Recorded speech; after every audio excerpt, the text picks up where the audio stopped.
yoo xam ne yu doy waar la ay nit nekk ci ay plage ñu leen di tiire ay bal fetal te balaa korité bi gis nañ fa image yu doy waar ay nit yor ay fetal nekk ci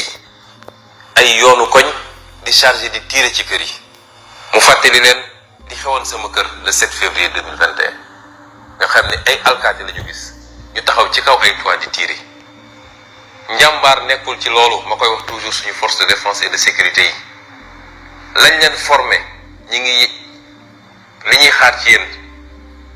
mooy bu ay samba boy wala ay terroriste wala ñu bon a bon jóge fële bëgg a dal ci kaw Sénégalais yi ngeen woon ñu ni yéen a ëpp entraînement ci Sénégal ngeen woon ñu yéen a gën a professionnel ay jàmbaar ngeen mais bés bu ne ñu yónnee leen ci ay population désarmée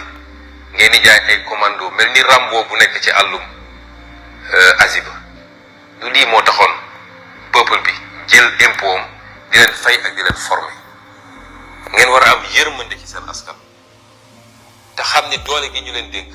doole askan googu la du doole Macky Sall kon li xew Ngor métti na ci ñëpp ñu koy massawu ñëpp à l'attention